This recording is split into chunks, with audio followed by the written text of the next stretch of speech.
And here we go. Oh, I've never done this before. Have no idea what the sound quality is going to be like. No idea what the footage is going to be like. But we're out on a ride from Durdham down to Bristol via Portishead and then heading to Clevedon. Being followed by my buddy Stu on his Triumph Speed Twin, which is beautiful. I'm very jealous. And I'm riding a 1998 XV535.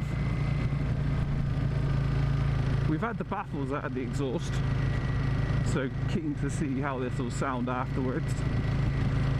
My rear right indicator is rattling slightly, which I'm hoping won't come through on the sound.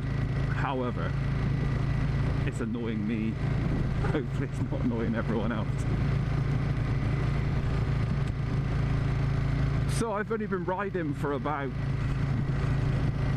well, I rode on a CBT when I was in my mid-20s for a couple of years, just as a way to get around. I had a few bumps and scrapes, decided to call it a day, learned to drive a car, became a driving instructor, and around COVID time I wanted to get my license, decided not to, held off, and then last year I got my full license with Ace Riding School in Keynsham.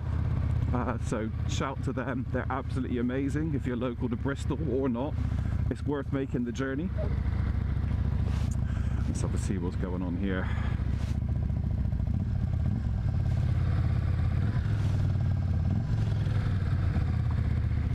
Hate this junction in the car, like it even less on a bike.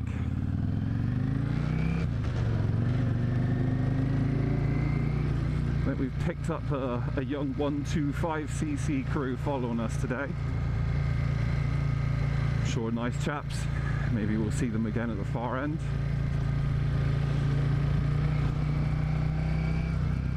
Oh.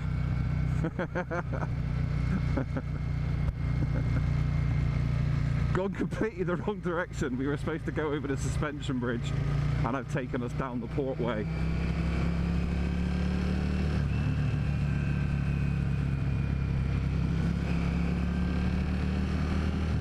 Oh, that indicator is driving me crazy.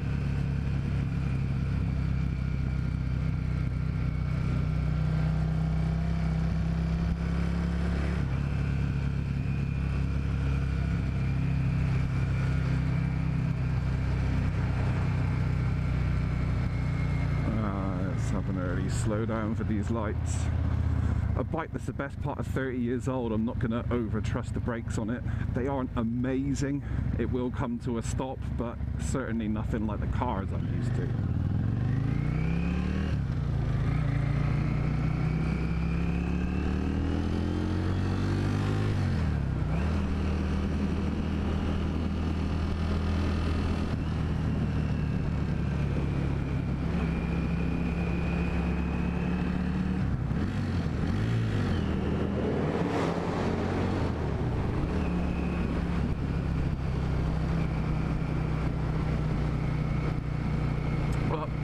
That was my first tunnel in a while, and whatever that four-wheel drive car was has totally overshadowed me. I definitely don't feel quite so impressive now. Right, which fucking way am I going now? This side, I think.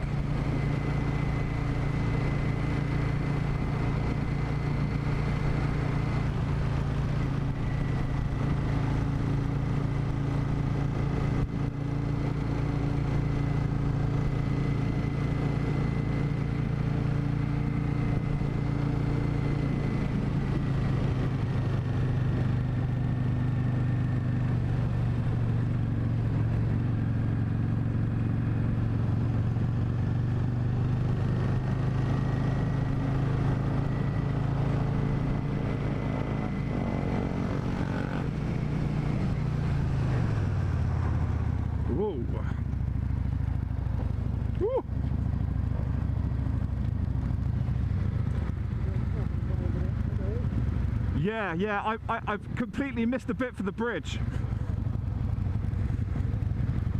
But yeah, we'll head up like over up and that way.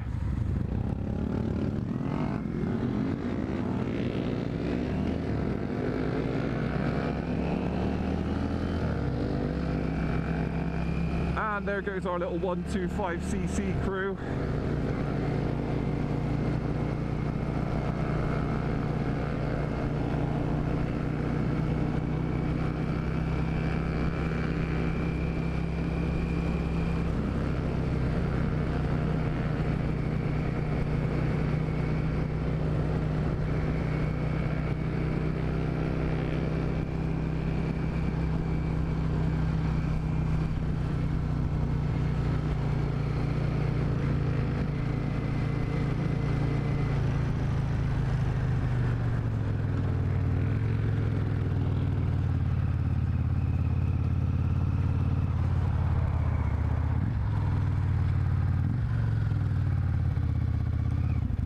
Fucking knob scratch.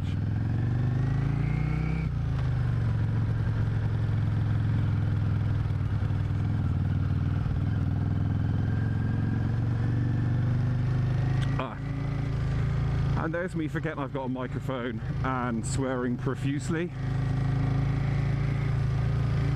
Apologies.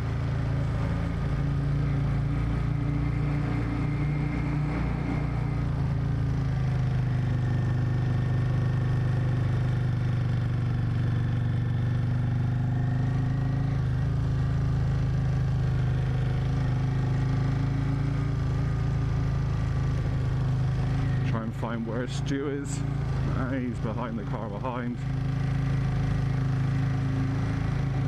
Might see if there's somewhere we can pull in and let him catch up.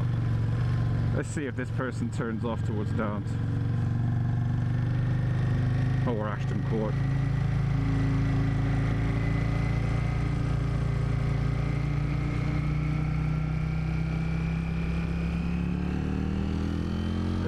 He's back with us.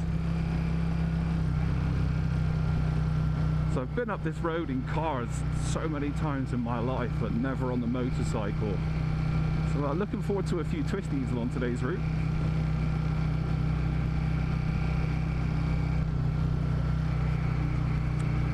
So I didn't buy this bike originally. It's actually my brother's bike. So huge thank you to my brother for letting me have access to the bike. I seem to have assumed the role of learning about bike maintenance and helping him look after it whilst he's well, working. He's also building a camper van as well, so he's got his head on enough projects. But bike mechanics, I'm extremely basic on. I don't know a great deal. I'm learning as I go. However, we have recently just got the bike back from Victor Motorcycles in Bristol, an amazing family-run company based in Bedminster. They've had the carbs open, cleaned up,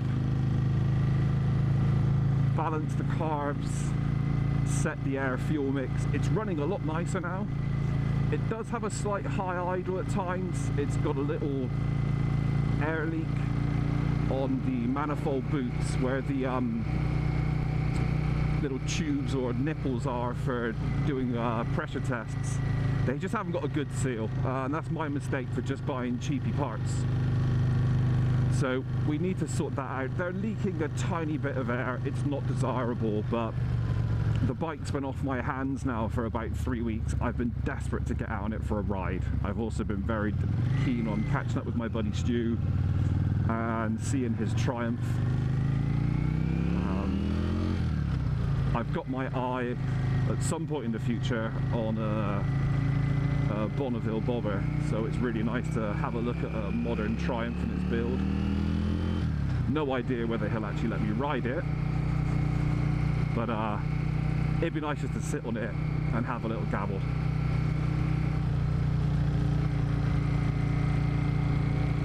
So I'm hoping at some point today we actually get away from some traffic.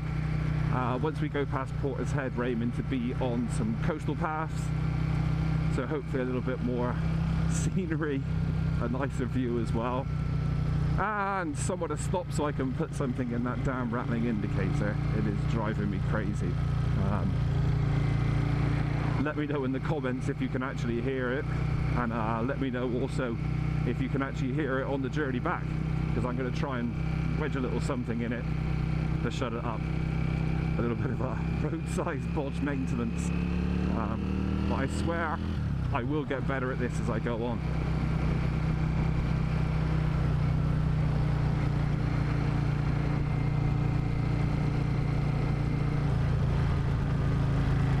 So we'll see once we get sort of past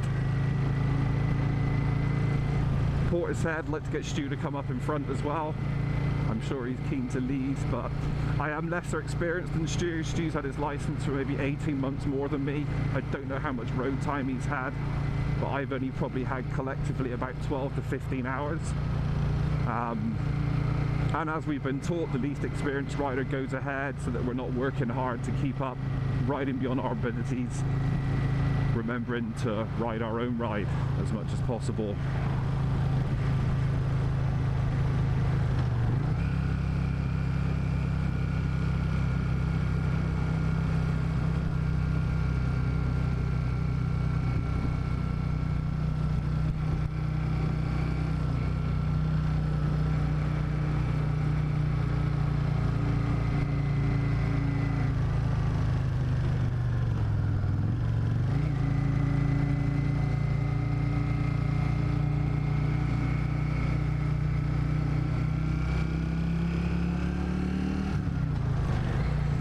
It would be lovely to hear from other Yamaha XV535 owners. What conditions yours in, how old is it, what have you done to tinker around with it. Our bike has had sort of a mild bobber conversion. The license plate and the rear light are mounted to the side of the hub of the rear wheel rather than at the back. We upgraded to some Renthal Bars, they're a little bit more comfortable. The chap we bought the bike from had very flat, long bars. They were a bit too much of a lean forward. My brother's 6'1", I'm 6'3", and it was just a little bit uncomfortable on the lower back. For him, it would definitely be a problem for me. We then went to some drag bars that were slightly narrower and had a nice raise. They were pleasant, however the Renthal bars seemed to be the best balance in the middle. Nice little rise from the bars, a bit more width, a bit more comfortable. Bar end mirrors, Oxford heated grips, Maxxis white wall tyres. I don't know the exact profile, but they're definitely a lot wider than the originals.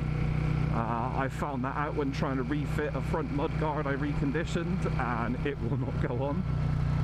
If anyone's got around that, please let me know. Just going to focus a little bit here on these bends, and up the other side.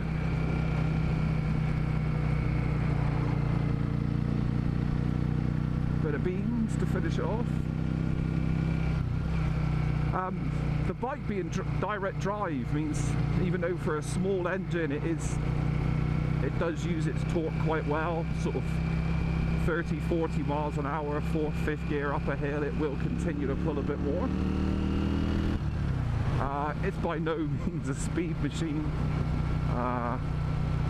My brother has apparently had it up near triple digits.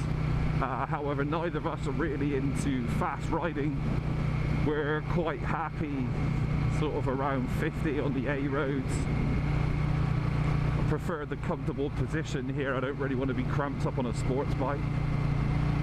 Something we would like to do to the XV535 is to have some forward mounts. As I said, we're both quite tall riders, so it would be nice to have feet out just a little bit more. But all being fair and square, it's not necessarily an uncomfortable ride. But my old aching hips would definitely appreciate a little bit more room.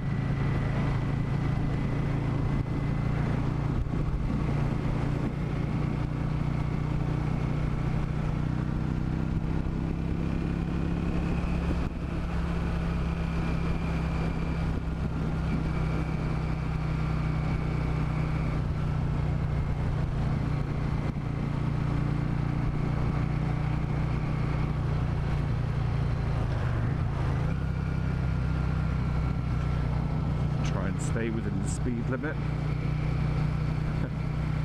I am an ADI, so I have to be careful because if we get more than 6